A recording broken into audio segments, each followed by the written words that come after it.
La Revolución Francesa fue un conflicto social, económico y político que enfrentaba partidarios y revolucionarios del antiguo régimen.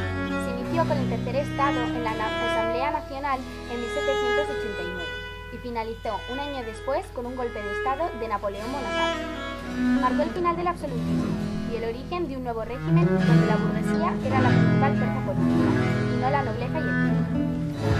En este vídeo vamos a hablar de las causas que desencadenaron la revolución, tratando de buscar la relación entre los motivos de esto y acontecimientos importantes ocurridos en este momento. A comienzos del siglo XVII, la mayoría de los habitantes de Francia eran campesinos que trabajaban en pequeñas tierras pertenecientes a un señor feudal y por supuesto tenían que cumplir las obligaciones feudales y pagar sus correspondientes impuestos. Pero los campesinos no solo tenían que pagar estos impuestos, sino que además tenían que pagar los impuestos destinados al rey y otros que les afectaban de forma directa, como la compra de alimentos.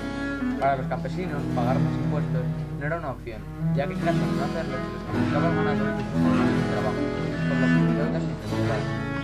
Esto provocaba que a menudo pasara, incluso en época de buenas cosechas, que se acababan rápido como las regulaciones campesinas.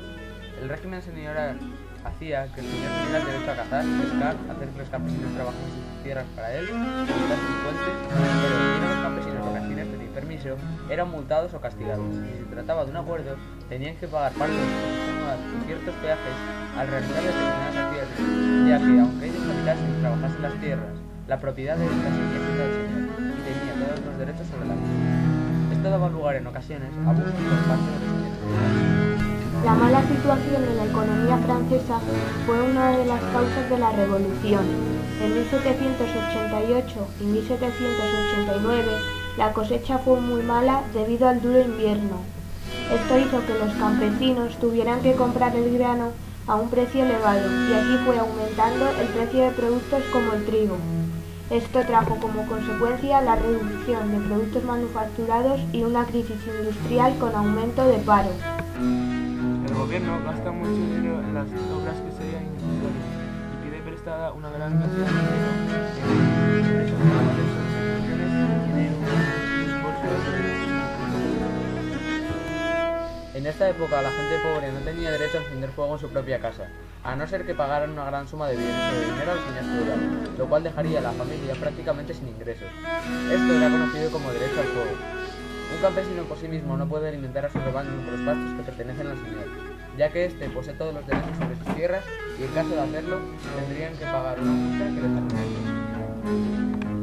Las grandes deudas del Estado francés, debido a los elevados gastos civiles y militares, entre otros, desencadenaron un déficit imposible de cubrir, pues los ingresos del país no eran suficientes para pagarlas, y esto produjo una enorme confusión en el ámbito financiero del país.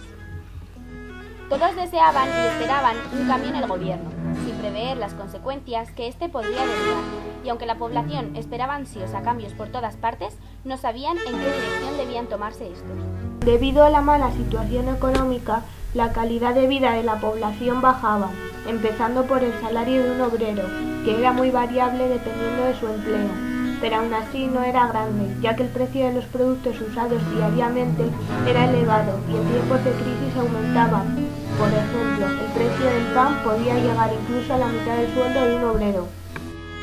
La nobleza se situaba en el poder y los burgueses ya tenían más poder que antiguamente. La nobleza seguía teniendo las tierras y los derechos señoriales, por lo tanto, seguían siendo los campesinos. La burguesía proporcionaba al Estado los recursos necesarios para la fuerza del Estado. La nobleza ocupaba el primer lugar de la jerarquía social, mientras que la burguesía crecía en número, en poder económico y también en cultural y educación. El motivo por el cual se convocó la Asamblea de los Estados de todas las provincias es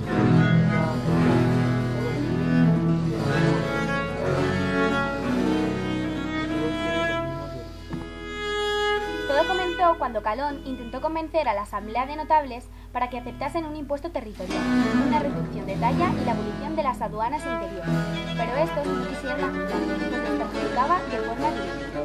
Brienne lo intentó de nuevo y tuvieron una reunión que convocaba a los representantes de los tres estamentos. El gobierno quiso sustituirlos tajamente, pero estos se resistieron, por lo que al final Luis XVI decidió convocar los Estados Generales. La coyuntura económica negativa que sumergía a las clases urbanas populares en la miseria y la revuelta de los provinciales liderada principalmente por la nobleza de toga de los parlamentos fueron fueron dos hechos que influyeron de forma crucial en la Revolución Francesa. Estos factores hicieron que las clases sociales más bajas se volvieran contra la monarquía absoluta. Los franceses esperaban una nueva época con una mezcla de optimismo e inquietud. Se pidió una reforma sobre la política de la nación y un rechazo de las cargas feudales por parte de las clases populares. En la convocación de los Estados Generales participaban 600 personas del tercer estado, 300 nobles y 300 clérigos. Así tenían los votos igualados, pero parte de la nobleza y del clero votaron por la reforma y los burgueses votaron la mayoría en ellos.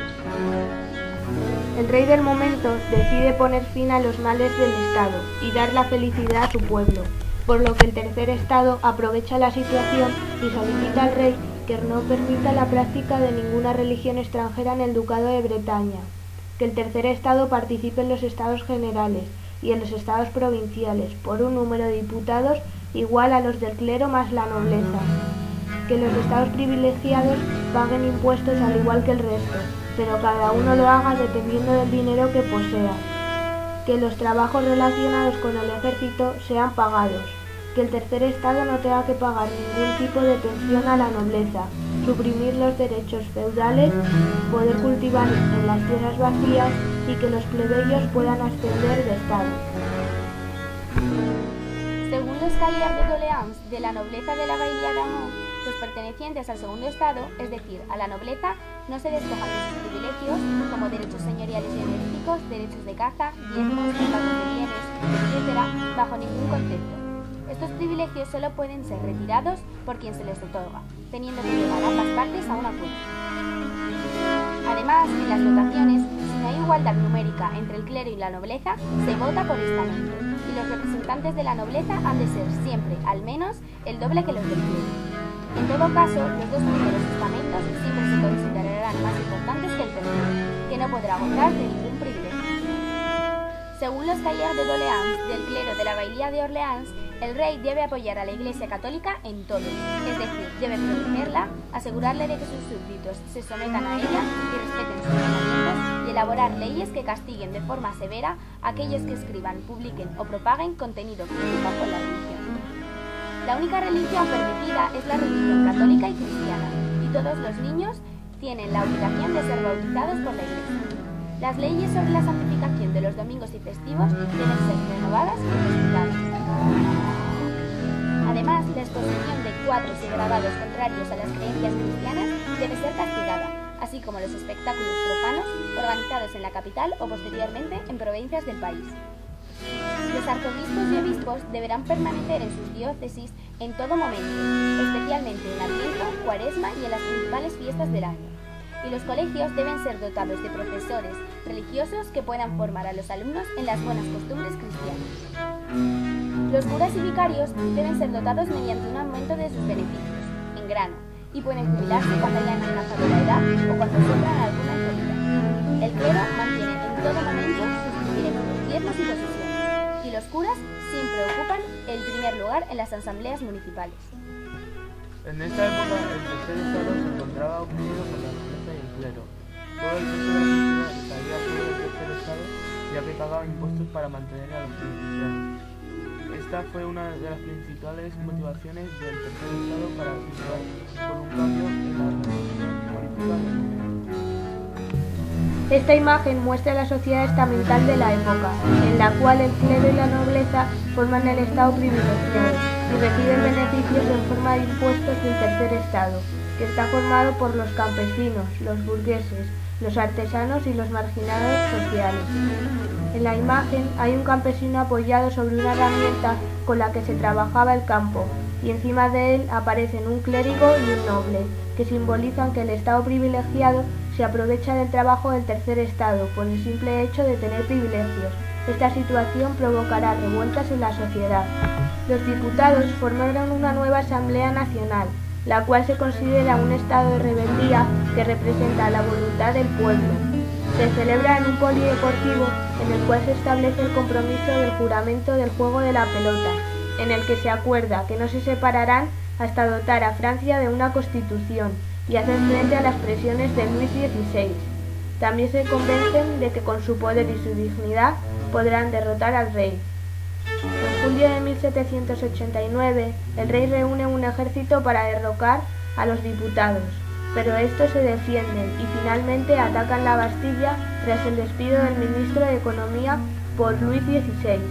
Durante este ataque nace el tricolor de la bandera, rojo y azul, colores de París, y blanco, color de la Casa de los Borbones. Analizando las causas de la Revolución Francesa, se llega a la conclusión de que esta tuvo lugar debido a que el tercer estado empezó a darse cuenta de las desventajas que suponía el sistema político y el económico para ellos. El liberalismo triunfó finalmente, el poder absoluto fue derrotado, se consiguió la igualdad social, el régimen feudal fue abolido y